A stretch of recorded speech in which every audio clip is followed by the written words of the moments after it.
Bonjour à tous et à toutes, merci de nous rejoindre sur ce live. Je voulais juste partager avec vous des éléments d'enjeu et de contexte sur la distribution et la vente du granulé de bois. Pour vous qui êtes très certainement déjà vendeur de pellets dans la grande distribution ou en point de vente spécialisé. De quoi va-t-on parler aujourd'hui? L'idée, c'est de répondre à cette question qui est quel est l'intérêt de passer à la vente en vrac et en libre service, donc grâce à la distribution automatique pour ce produit qui est le granulé de bois.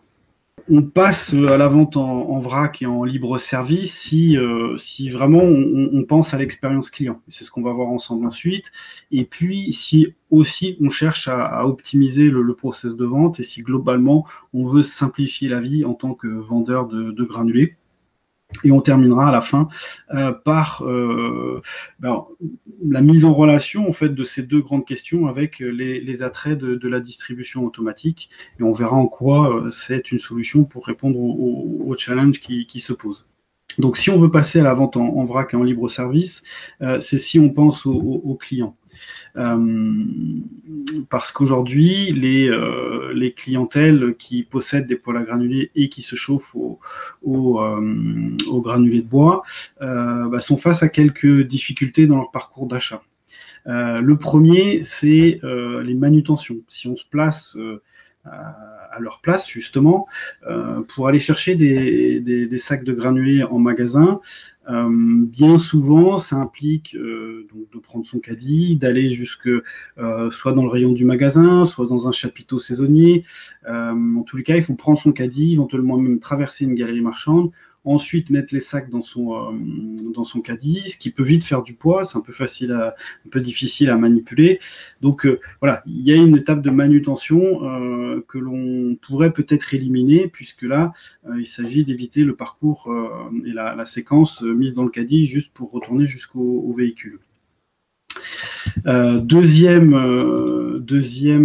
problématique dans le parcours d'achat du client aujourd'hui avec ce conditionnement en sac, c'est le temps.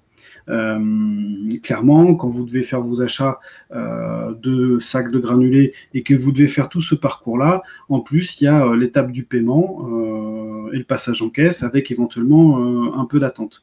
Donc, on a quand même au total un achat qui va prendre du temps.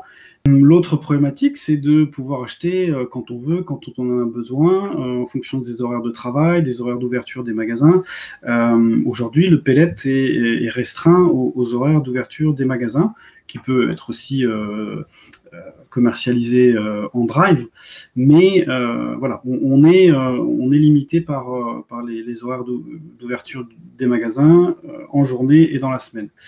Donc, si vous avez besoin de venir un peu plus tôt, un peu plus tard, en fonction de votre organisation personnelle, c'est compliqué. Le week-end, le dimanche après-midi, par exemple, c'est aussi une contrainte. Mais les jours fériés, bien évidemment.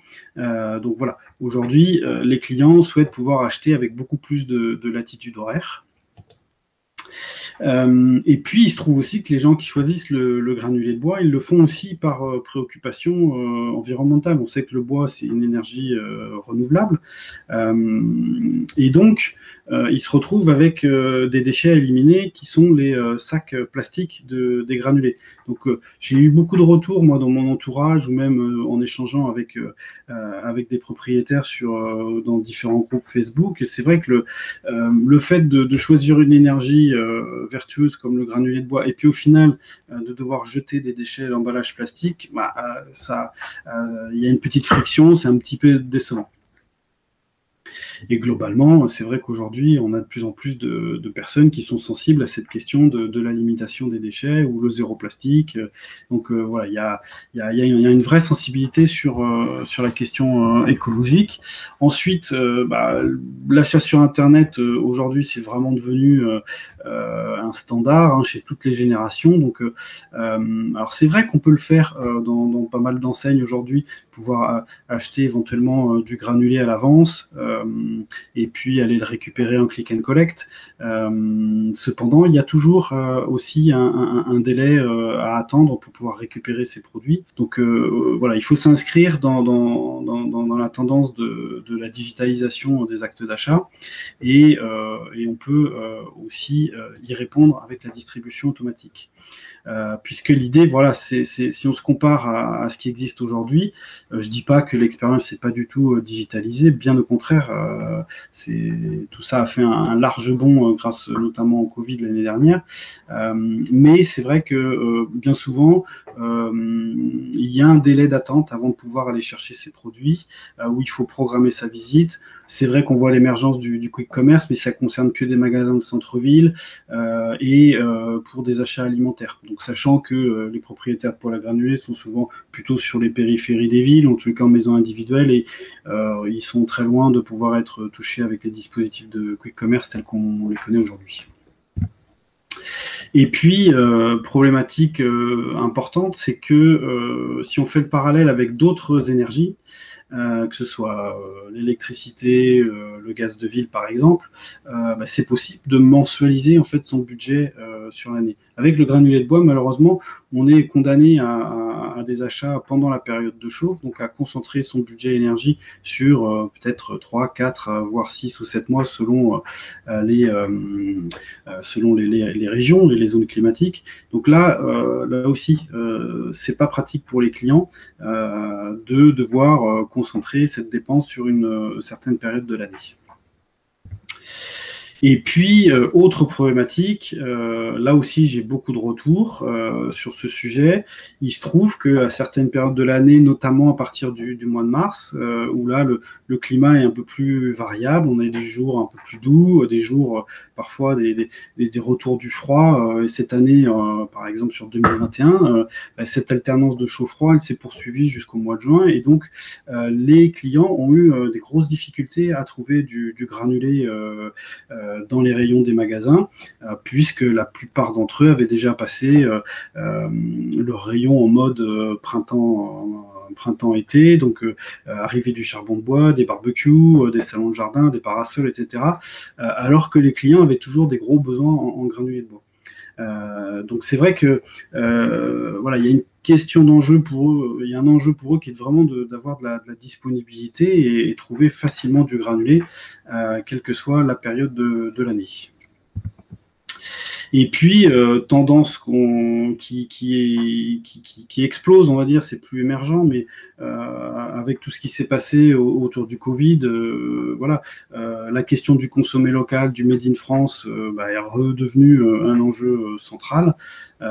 Et donc, voilà, les clients sont aujourd'hui très intéressés, sensibles à l'idée de pouvoir consommer une énergie qui est produite en France, puisque je vous rappelle, on a plus d'une soixantaine de producteurs répartis sur le territoire français, et donc n'importe quel Français se trouve dans un rayon très proche d'une usine sur le territoire.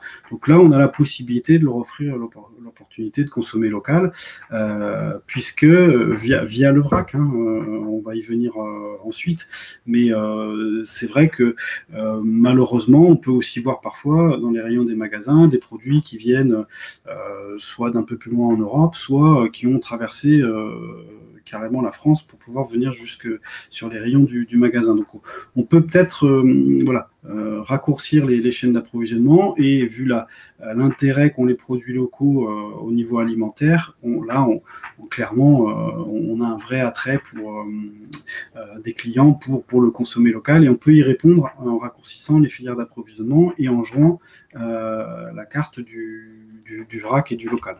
Rappelons-nous pour terminer que toutes les énergies aussi sont disponibles 24 heures sur 24 et 7 jours sur 7. Le carburant est évidemment disponible tout le temps. L'électricité, elle vient jusqu'à notre maison. Le gaz en citerne, pas de problème, on en a en permanence avec une réserve à domicile, c'est comme pour le fioul. Et puis pareil, le gaz de ville est branché aux portes du logement. Donc c'est vrai que toutes les autres énergies sont disponibles en permanence. Pour le pellet, on est contraint finalement par la disponibilité sur certains jours, certains horaires en magasin. Donc voilà, comparé à la facilité d'accès aux autres énergies, le granulé est quand même un peu en retrait. Et donc, si je résume tous les points que je viens d'aborder, pourquoi passer à la vente en libre service et en vrac pour le granulé de bois? C'est parce qu'il y a une vraie nécessité de rehausser, d'améliorer, en tous les cas de mettre à niveau l'expérience client, l'expérience d'achat, vis-à-vis de tout ce que les clients vivent aujourd'hui. Et donc, l'enjeu, c'est vraiment de les enchanter, de leur donner plus d'autonomie, de liberté. Ils viennent quand ils veulent, plus rapidement, plus facilement. Aller faire le plein de granulés, ça doit être aussi simple qu'un plein de carburant, aussi simple et rapide. L'idée, c'est aussi de répondre à leur sensibilité pour le local, donc leur offrir quelque chose issu des circuits courts, et puis leur offrir aussi quelque chose de plus écologique, débarrassé de ces emballages plastiques et donc des déchets qu'ils vont avoir à gérer après une fois rentrés chez eux.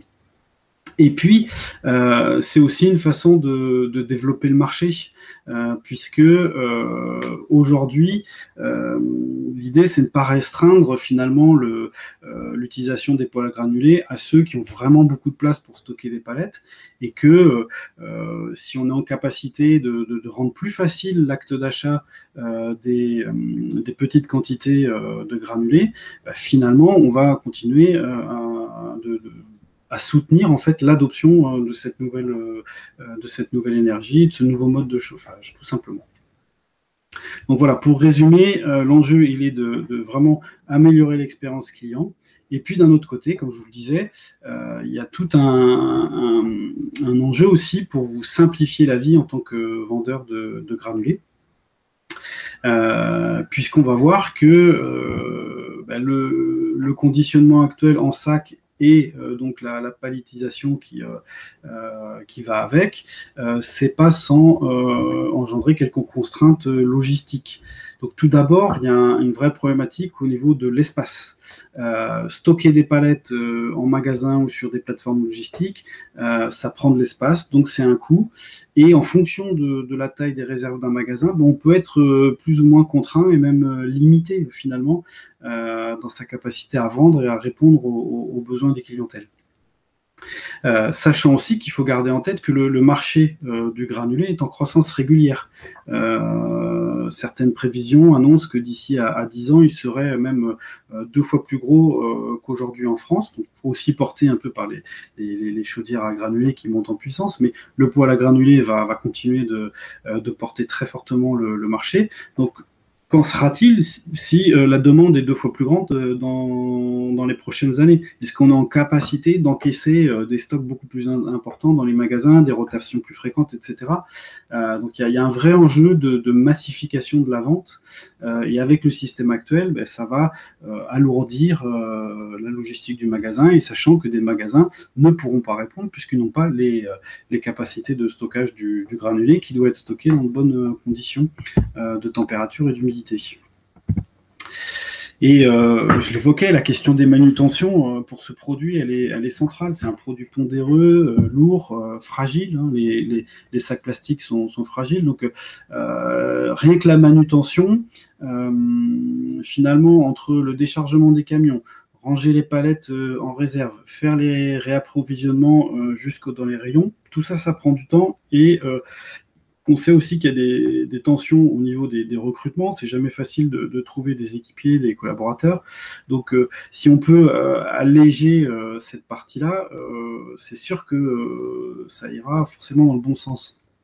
Donc, l'enjeu de la manutention, il est important. En plus, qu'est-ce qui se passe au cours de ces manutentions? Parfois, il y a des sacs qui sont percés. Donc, on se retrouve avec de la démarque, de la perte de marchandises. Il y a aussi des sacs percés en magasin. Donc, il y a un petit peu de démarque. Ça peut être plus ou moins significatif selon les magasins. Bon, certains trouvent des petites astuces pour revendre les sacs un petit peu moins chers. Mais c'est vrai qu'on a quand même de la perte. Et surtout, quand il y a du granulé étalé par terre, c'est un petit tracas de plus au cours de la journée, soit en rayon, soit en réserve, il faut aller le nettoyer, etc. Donc la démarque, finalement, c'est un petit caillou dans la chaussure, mais qui est à ne pas oublier. Et puis surtout avec les palettes, côté magasin, finalement on se retrouve aussi avec des palettes à éliminer, puisque très fréquemment ce sont des palettes qui ne sont pas consignées, donc c'est des palettes jetables. Donc qui dit déchets éliminés dit coût et facture pour le magasin. La même chose pour les films plastiques.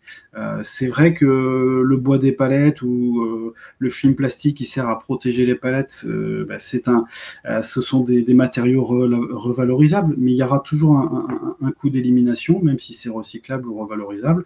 Et donc, ça, c'est quelque chose qu'on peut chercher à éliminer, sachant que, bon, de ce point de vue-là, le meilleur déchet est celui qu'on ne produit pas, tout simplement. C'est pas parce que ces déchets sont facilement peut-être retraitables ou recyclables qu'on ne doit pas essayer de chercher tout simplement à les éviter. Donc voilà, côté logistique, entre la manutention, la production de déchets et la démarque, tout ça, ça fait finalement des coûts cachés liés à la distribution du pellet. Si on prend en compte aussi, j'y reviens, l'espace occupé par les palettes aussi en magasin, quand on voit la marge commerciale dégagée, peut-être que sur ces mètres carrés-là, on peut aussi vendre des produits à meilleure valeur ajoutée. Ça, c'est aussi à garder en tête. Et c'est vrai que l'intérêt de passer à la vente en vrac et en libre service, à l'extérieur du magasin, ça a un intérêt du point de vue de la réduction des coûts cachés, que ce soit en termes d'espace, de manutention ou de démarque, comme je viens de l'énumérer. Surtout, il faut encore une fois se projeter dans l'évolution du marché. La croissance de granulés est à la hausse. Donc, comment massifier la distribution sans démultiplier aussi le temps dédié à la manutention, sachant que c'est difficile de recruter, et sans pousser les murs des magasins et des entrepôts logistiques. Donc, il y a un vrai enjeu de transformation de l'organisation de la vente du pellet par rapport à ce futur qui s'annonce très positif pour la vente, mais avec des conséquences logistiques opérationnelles significatives. Maintenant, face à ces deux grands intérêts ou challenge qui se posent, la distribution automatique est une réponse. Alors, l'idée de passer justement la chaîne d'approvisionnement du pellet en 100% vrac, elle est pas nouvelle. Elle existe pour tout ce qui est chaudière à granulés et chaudière collective. Donc il y a déjà des camions souffleurs à granulés, donc une espèce de camion citerne pour le granulé qui circule un peu partout en France. Il y a déjà une logistique du vrac qui existe, mais c'est vrai que pour les utilisateurs de poêle à granulés, il nous manquait en fait un maillon dans cette chaîne-là, puisqu'on ne peut évidemment pas économiquement envoyer des camions souffleurs de granulés distribués 100-200 kg au domicile. Donc là, il nous manquait le maillon de la distribution. C'est ce qu'on a fait, nous, avec Station Bois. Et l'idée, c'est justement de pouvoir proposer une chaîne d'approvisionnement 100% vrac. Pourquoi j'insiste sur le 100% vrac, c'est que ceux qui sont passés au vrac dans les rayons alimentaires le savent aussi, c'est qu'on a fait un pas en avant, c'est sûr, mais finalement les produits sont toujours livrés dans des plus gros conditionnements, et donc on se retrouve toujours quand même avec un peu de déchets. Il y a des initiatives pour mettre en place des contenants qui fassent l'aller-retour jusqu'à l'usine. Cependant, voilà, la problématique du 100% vrac, elle est là aussi dans l'alimentaire. Là, avec le pellet, on peut y parvenir. Il n'y a pas un seul plastique de l'usine jusqu'au poêle à granulés des clients à leur domicile. Donc maintenant, voyons l'intérêt de la chose, c'est que vous éliminez les plastiques à la fois sur les sacs et sur les protections des palettes. Vous éliminez les déchets de palettes, donc il y a vraiment une approche sur le zéro déchet, sachant que globalement, les sacs et la palettisation, ça représente 3000 tonnes de plastique par an. Donc on peut peut-être justement les réduire en passant au vrac. Et justement, finalement, économiser autant de pétrole pour fabriquer ce plastique et donc éviter autant de déchets à produire. Et puis, l'idée même derrière le vrac, c'est l'approvisionnement local depuis des usines régionales, donc en proximité. Et donc, derrière, il y a un effet bénéfique sur la maîtrise des transports et donc les consommations d'énergie fossile et donc la production de gaz à effet de serre tel que le CO2. Donc, il y a un vrai intérêt environnemental. Maintenant, voyons côté expérience client, qu'est-ce que ça peut apporter. Donc, c'est des machines qui peuvent vendre du granulé en vrac. Je vous ai mis une petite photo, vous voyez à quoi ça ressemble. Il y a une goulotte et les clients décident quand est-ce qu'ils veulent recevoir une dose de granulé, soit dans des sacs réutilisables que le distributeur fournit, parce qu'il faut toujours s'imaginer que le client il puisse arriver les mains dans les poches, sans seau, sans sac ou quoi que ce soit. Donc, le distributeur doit lui fournir une solution. Et ensuite, il doit pouvoir repartir avec un contenant adapté et pratique à utiliser. Petite parenthèse sur le standard aujourd'hui. Le standard, c'est 15 kg. Je ne sais pas si vous avez déjà manipulé un sac de 15 kg, forcément, puisque pour la plupart, vous en vendez. Un, c'est lourd. Deux, c'est mou. Et trois, de ce fait-là, c'est vraiment pas pratique à manipuler. Donc c'est pour ça que les sacs réutilisables ou même les seaux que les gens peuvent amener, c'est quand même beaucoup plus pratique. Et réduire un peu le poids des doses, ça a aussi l'avantage de simplifier la vie des gens et de pouvoir rendre accessible cette quantité de granulés aux mamans, aux seniors, même aux personnes à mobilité réduite. 10 kg, c'est déjà beaucoup plus pratique qu'un gros sac de 15 kg. Donc évidemment, les distributeurs automatiques, on les met à l'extérieur d'un magasin, donc ça rend un service permanent au client, donc ça rend le produit disponible 24/24 et 7 jours sur 7. On a des moyens de paiement actuels, à savoir carte bancaire et QR code. Donc qu'est-ce que ça a comme vertu? C'est que ça rend l'acte d'achat extrêmement rapide. En gros, en 5 minutes, sur un distributeur automatique, vous pouvez acheter du granulé de bois pour faire votre plein, comparé à ce que j'évoquais tout à l'heure, à l'achat qui est vraiment long et contraignant lorsqu'il s'agit d'aller au magasin. Et puis maintenant, avec les possibilités que l'on a en termes de connectivité, les machines étant connectées, on peut gérer ça sur des plateformes informatiques. On a la possibilité de faire le lien entre Internet et le point de retrait. Donc ça, c'est déjà bien connu sur les casiers, les coffres de click and collect, etc. Mais là, on peut aller plus loin. C'est-à-dire qu'on peut offrir un click and collect immédiat, plus besoin de délai d'attente entre la commande et le point de passage au drive, parce qu'il faut préparer la commande, etc. Là, on a la possibilité d'offrir un retrait immédiat, plus la possibilité de faire ce qu'on appelle du porte-monnaie électronique, à savoir qu'avec un QR code, vous pouvez vous identifier sur la machine, elle consulte grâce à Internet le solde de ce compte et elle peut débiter ce compte-là pour retirer des doses. Donc on peut avoir une expérience aussi sans même moyen de paiement type carte bancaire et c'est très pratique au sein d'une famille pour pouvoir passer tout simplement chacun son tour au distributeur. Donc voilà, on gagne en termes de disponibilité de produits, rapidité d'achat, simplicité d'achat, utilisation aussi de l'Internet et du smartphone pour faire ses achats. Ça répond à pas mal des enjeux que j'ai énumérés préalablement.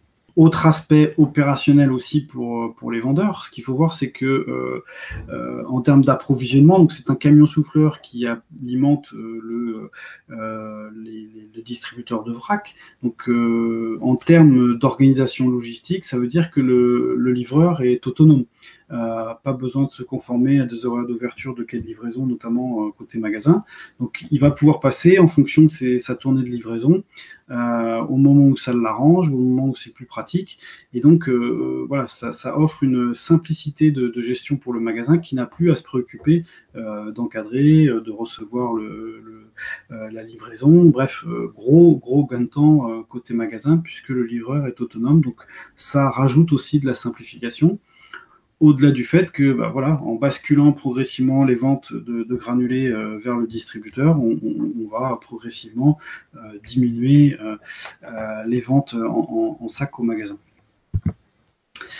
Alors heureusement, ces appareils sont faciles d'implantation puisque voilà, il suffit simplement d'une alimentation électrique. Il y a simplement besoin d'un seul plan et stabilisé, idéalement bétonné, mais ça se réduit à ça, tout simplement, pas besoin de génie civil particulier. Alors après, où est-ce que ça s'implante? Il faut évidemment une implantation accessible 24/24, donc pas de portail ou d'espace fermé la nuit et le week-end, par exemple. Il faut aussi un endroit assez visible de l'extérieur pour que les gens puissent voir le distributeur et tiens, repérer qu'il y a un nouveau service. Idéalement, il faut que ce soit dans un endroit assez passant pour que ce soit pratique aussi pour les gens pour venir chercher leurs granulés. Et puis à proximité du distributeur, il faut prévoir un petit espace de parking. Alors c'est en ça que les zones station-service ou carburant sont parfaitement adaptées. Les zones drive aussi sont pratiques parce qu'il y a toutes les circulations, les parkings de magasins également. Pour terminer, retour d'expérience, puisque nous, de notre côté, on exploite 6 distributeurs sur la région Auvergne. Et je voulais quand même vous parler un peu des statistiques, en fait, de l'usage qu'en font les clients. Qu'est-ce qu'on observe? C'est que là, j'ai pris la période la plus récente et qui est la période en termes de consommation la plus forte. Donc de juin 2020 à mai 2021 inclus, qui inclut ce printemps qui a été particulièrement chaotique et froid, donc qui a généré des consommations importantes jusque tard dans la saison. Qu'est-ce qu'on voit? C'est que toute la semaine, les gens viennent au distributeur, évidemment. Donc, on voit qu'il y a un peu plus de passages et de consommation les samedis, dimanches et lundis. Mais on n'a pas de trou significatif dans la semaine. Donc, voilà, les gens viennent toute la semaine. Et puis, ce qui est intéressant, c'est de regarder les horaires de passage. Et ça peut paraître surprenant, mais finalement, on se rend compte que l'essentiel des transactions et des achats aux distributeurs ont lieu dans les horaires habituels d'ouverture des magasins. Première nouvelle, on aurait pu penser que c'était vraiment que du dépannage, mais non, c'est pas du tout le cas. Il n'y a pas uniquement les gens qui peuvent pas aller au magasin à cause de contraintes horaires qui viennent au distributeur. On est sur un usage en journée tout à fait classique. Et puis ce qu'on a remarqué aussi, c'est que finalement, on a aussi des consommations qui ont lieu en septembre et puis après le mois de mars. Donc, ça s'étale bien dans la saison, mais quand même un gros pic, évidemment, pendant la période de chauffe.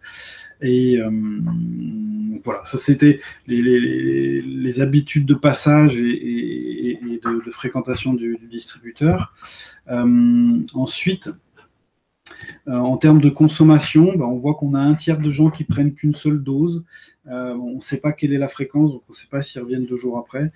On a à peine un tiers de gens qui viennent prendre 2 doses et un quart des gens qui viennent prendre 4 doses, donc 40 kilos. Et puis une petite proportion des gens qui, en même temps qu'ils achètent des doses, ils prennent aussi des sacs réutilisables. Donc on est sur des quantités petites à moyennes. Nul doute que ça devrait continuer de s'étoffer. Il y a quand même des gens qui prennent aussi parfois 8 doses. Donc là, c'est des volumes un petit peu plus conséquents. Maintenant, si vous dites effectivement, c'est intéressant pour améliorer l'expérience client, en tous les cas offrir plus de services, un achat plus simple et plus rapide pour mes clients, si vous comprenez effectivement l'intérêt de passer à la distribution automatique pour simplifier la logistique de la vente du pellet, quelle est l'étape d'après? Donc, c'est de regarder, est-ce que vous avez un emplacement propice? Est-ce qui correspond aux critères que j'évoquais tout à l'heure? Voilà, où ça va être facile pour les clients de venir, est-ce qu'il est visible, bien positionné? La deuxième étape aussi, c'est de regarder quels peuvent être les partenaires en fait en termes d'approvisionnement, donc qui sont les fournisseurs locaux. Alors on a soit des producteurs qui peuvent être dans un rayon proche de votre lieu d'implantation, qui peuvent livrer directement parce qu'ils ont une flotte de camions souffleurs, mais il peut y avoir aussi des partenaires de type distributeurs qui, eux, font de l'achat-revente, ils ont des installations de stockage et ils sont en capacité de livrer toute l'année. La plupart des distributeurs maintenant ont des installations de stockage, donc on a une vraie garantie d'approvisionnement tout au long de l'année. Donc voilà, regardez qui sont les gens avec qui vous pourriez travailler pour alimenter votre distributeur. Et puis après, il y a l'autre étape de simulation économique. Si vous allez sur notre site pro.station-bois.fr, vous retrouverez dans le blog un article sur cet exercice dans lequel on passe en revue les différents postes de coûts fixes, coûts variables, pour arriver à appréhender un compte d'exploitation prévisionnel sur ce type de distributeur, sachant que voilà, l'aspect rentabilité économique est important, mais ce n'est pas le seul, puisque l'enjeu, c'est quand même les clients et la logistique côté magasin qui comptent pour aussi beaucoup dans l'intérêt de la solution. Mais en ce qui concerne la simulation économique, vous pourrez aussi sur notre site télécharger un fichier Excel qui va vous aider aussi à simuler la rentabilité et la marge commerciale dégagée sur les ventes de granulés, en fonction du prix d'achat et du prix de vente que vous fixez. Donc, ce qui va venir ensuite vous aider à construire le compte de résultat prévisionnel. Je vous invite si ce n'est pas déjà fait, à nous suivre donc sur notre chaîne YouTube et aussi sur notre page Station Bois. Et n'hésitez pas à nous contacter si vous voulez en savoir un peu plus sur l'un de ces 3 aspects pour passer à la suite. Visitez notre site internet, je l'ai déjà évoqué, vous avez une présentation de ce qu'on fait, mais on est à votre disposition pour aller un petit peu plus loin si vous le souhaitez. Je vous souhaite une très bonne journée et je vous propose de nous suivre et de nous retrouver sur nos réseaux sociaux. Très bonne journée, à bientôt.